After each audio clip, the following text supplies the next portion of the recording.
Hey there, I'm Jackie Ferris. This week on the 302, we are at Rockwood checking out a new photo exhibit called Curated Character. There are thousands of photos taken by one of the home's occupants, Edward Bringhurst, everything from the people he knew to the house he loved so much. Get ready, the 302 is headed your way.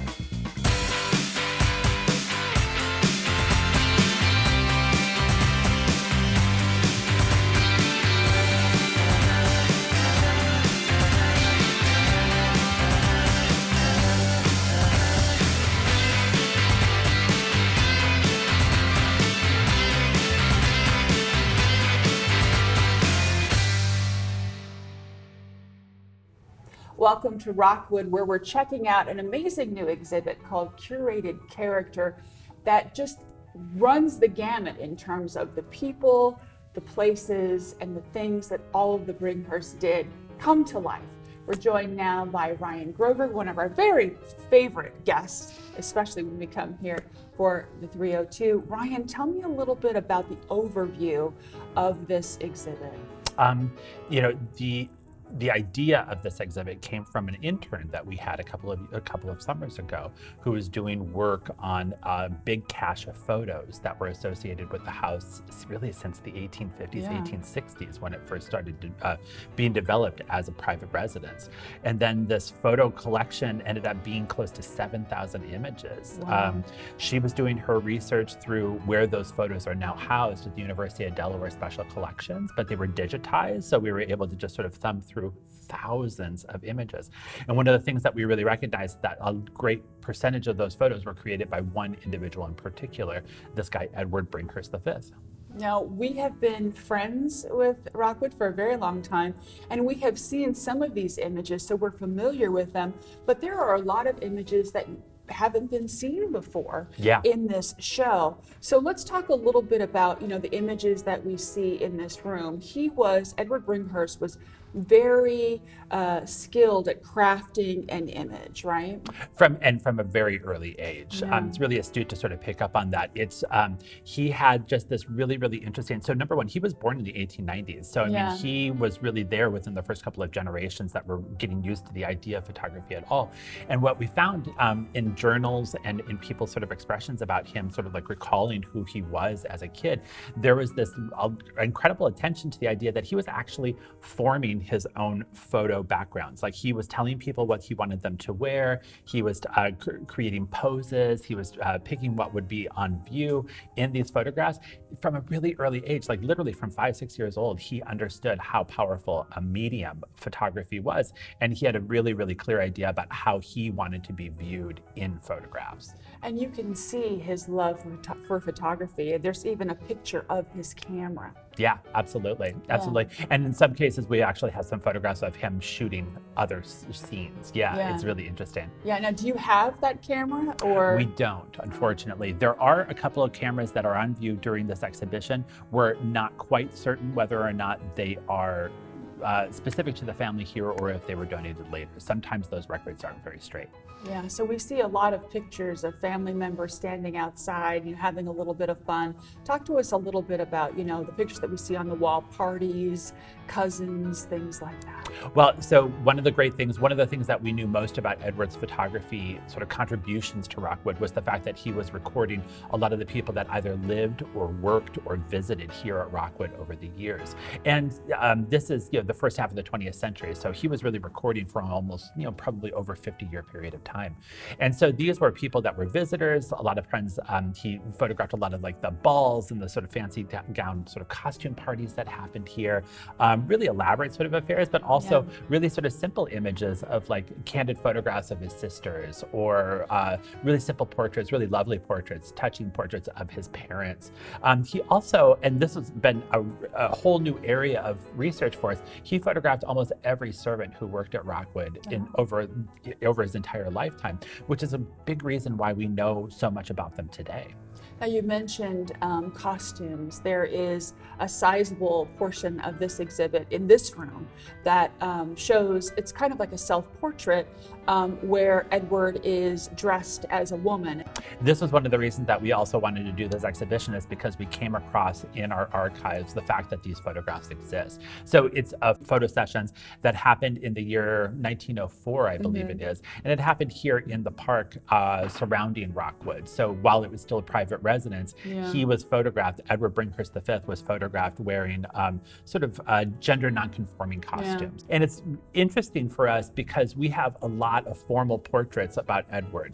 And he is a very sophisticated looking, very buttoned up, very straightforward, very masculine. And then these other images of him in this gender non-conforming outfits it's almost as if he's sort of launching this other side of his personality. So like he seems to be sort of channeling famous stage actresses and other kinds of kind of artistic figures from that time period with the way that he's posing, the way that he's sort of presenting himself, the way that he's presenting the clothing that he's wearing.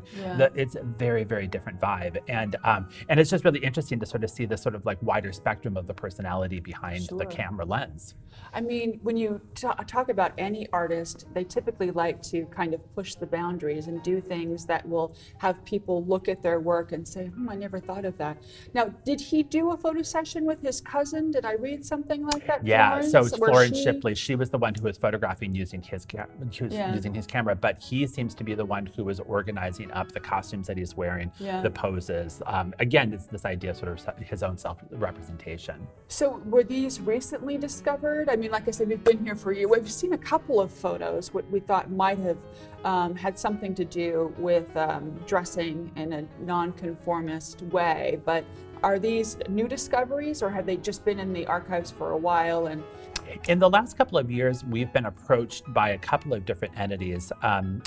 Carolyn Deal, she was I think the first person from outside Rockwood that really approached us about these photographs from a few years ago. And then, like I said, the intern was here too. Jillian Pinney, she was our guest curator in this exhibition, and she was able to really start to develop like a narrative and an understanding of where these photographs fit in. Now, these are just a portion of you said 7,000? There's probably a little over 7,000 photographs out there. I think there's something around the neighborhood of 55 of them have been digitized on the University of Delaware's website. That's amazing. And it's great. We are going to take a look at some of the rest of the photos when we return.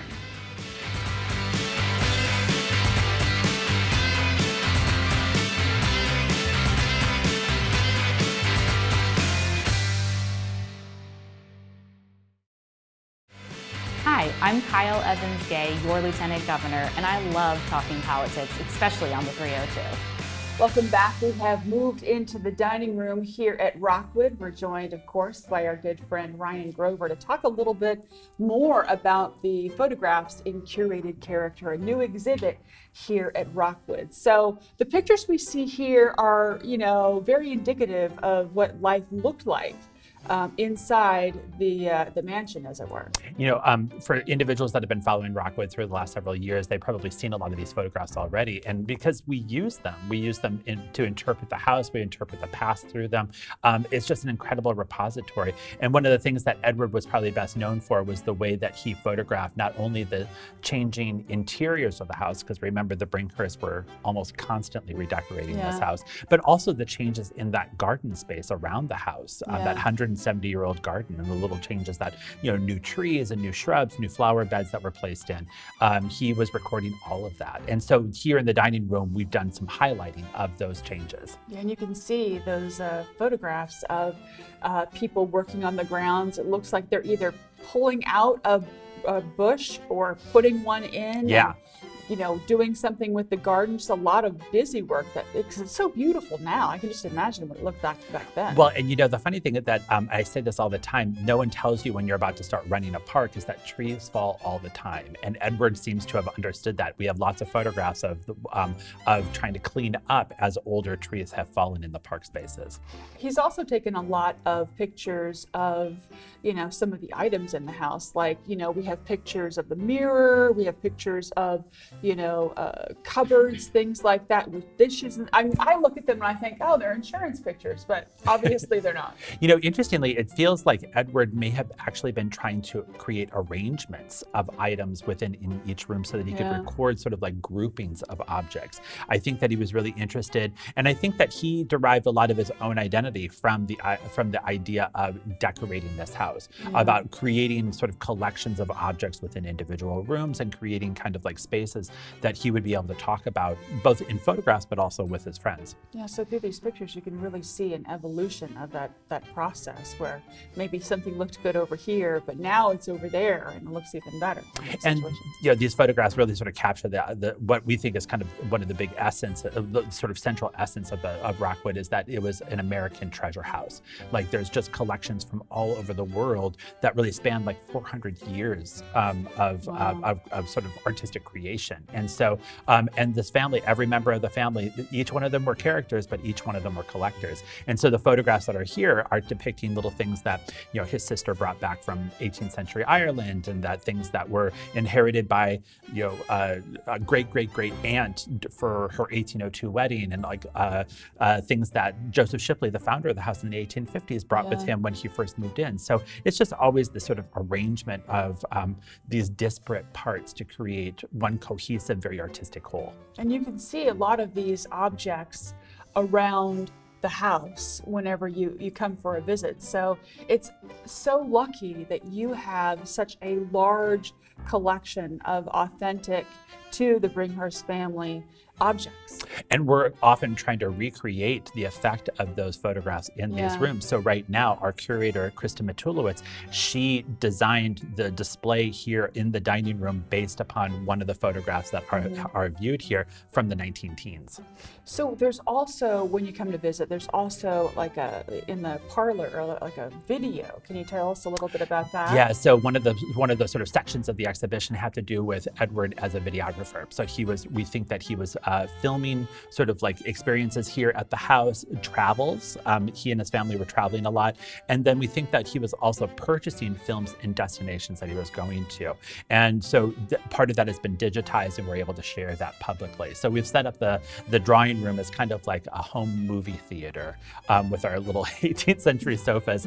And we're projecting it onto the shutters so in a sort of darkened environment so that people can really sort of enjoy these images that he was capturing in film. Now 100 years ago. And when you come to the exhibit, you really have to take your time and make sure that you can absorb all of the photos and just the context of them, because you think, oh, it's a photograph. But back in the day when Edward was doing this, you could buy a camera for it was more expensive than buying a car. Is that right? Oh, for sure. Like the first cameras that were sort of commercially available were remarkably expensive things. And what's interesting about Edward's life is that he starts, like his experience with cameras sort of runs over that time period when cameras and photography was really just exclusively for the very, very wealthiest individuals, to a more sort of commercially available technology. Mm-hmm. And it's really this transition to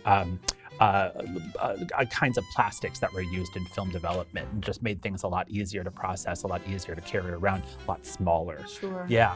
I can imagine that it really kind of speaks to his love for the craft of photography, to start, and the expense. I mean, in addition to this, he collects so many other things, but he's also documenting them, So, I mean, it really is cool to see the progression of his passion for photography. Yeah, and to see it sort of run parallel to so many of the other passions that he had for like aviation and like raising champion dogs and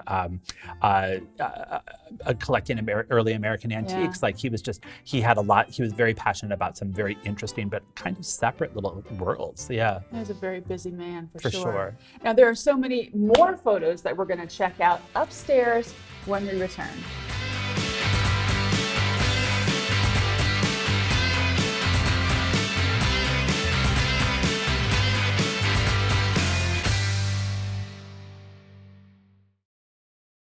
My name's Mariah Gant. I'm the producing artistic director at Del Shakes, and I love learning all about the arts in Delaware on the 302. So this section is about travel. Yes, is that right? Yeah. Welcome back, everybody. We're checking out curated character at Rockwood. So this picture of the castle you have on the wall, is that taken by Edward? We believe so, yeah. Edward Bringhurst was known for making a lot of sort of panoramic images. Okay. And so we haven't been able to sort of record that he specifically did this, but the castle was being leased by his sister, Bessie Bringhurst Galt Smith, and it was a place that he went to visit many times in his lifetime. Now this is amazing. When you come up this staircase, you're greeted by these beautiful portraits, but you've also put some of the pictures from the exhibit up here. Yeah, the last section of the exhibition sort of corresponds with the portraits up here because this last section is all about Edward Bringhurst's friends and family. So these candid photographs of people that he spent time with. So let's talk a little bit about who we have in these photos. We have lots of dogs, lots of dogs. There are a lot of dogs associated with Rockwood's history for sure. Yeah, we've been able to record over 75 dogs based upon Edward Bringhurst's photographs that had been existed here, bred here, lived here for that first half of the 20th century. Now I see there's a little girl that's all dressed up. Is that his niece? Yeah, so Nancy Hargraves, too many Nancys. Nancy Hargraves will end up being the last private owner of Rockwood. She lives here with her husband from 1965 until I believe her death in 1971. And it was her will that made it possible for Newcastle County to take over Rockwood as a sort of historic museum and park space. So a really important figure in the history here. Yeah. So, and her ancestors are the ones that keep returning things that they have had over the years? They are, yeah. We had good relationships with a lot of the individuals that sort of descended through that line of the family for sure. And in this photograph, some of the objects that I think that have probably descended from the family, she's wearing. So this family seems to have had this really great love affair, a sort of costume and dress up. And they, I think they stormed the attic, the trunks in the attic several times. And there's always an element of sort of eccentricity with a lot of, sort of the photos that are here. So she's dressed up in these sort of like adorable costumes and this oversized sort of outfits, but you sort of see other images in this section of people playfully like wearing old-fashioned dresses with like stuffed taxidermy on their lap and other sort of funny stories. I wanted to ask you about that. The portrait of, I don't know who that is, with two stuffed cats. That's Edward Bringhurst's sister, Mary, one of his principal muse. She shows up in a ton of his photographs, and she's a real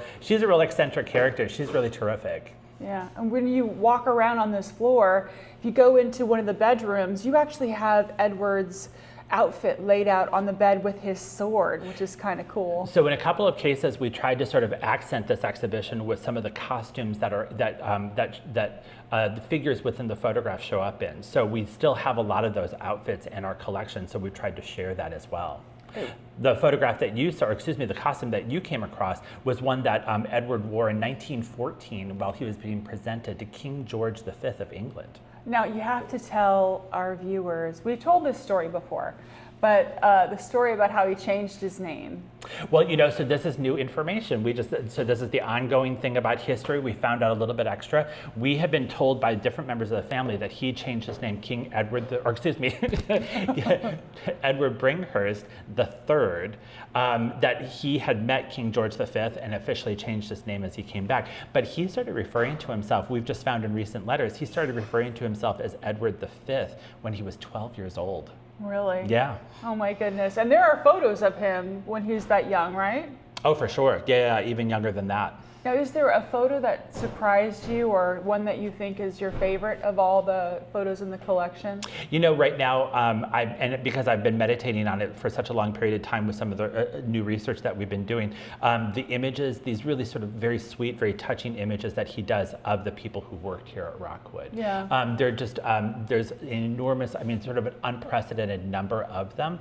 And it's given us such a window into the lives of these people.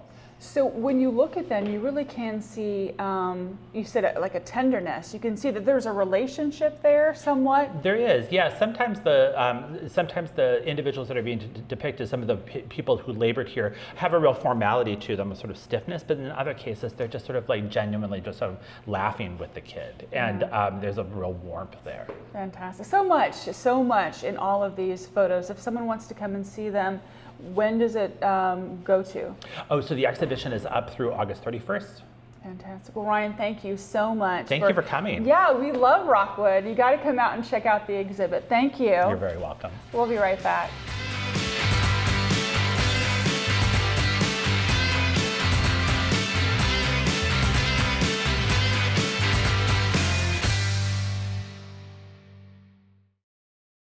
Aren't these photos amazing? Well, if you come check out the exhibit, make sure you snap a picture yourself and share it with us on Facebook. Now, here are some other things you might want to check out.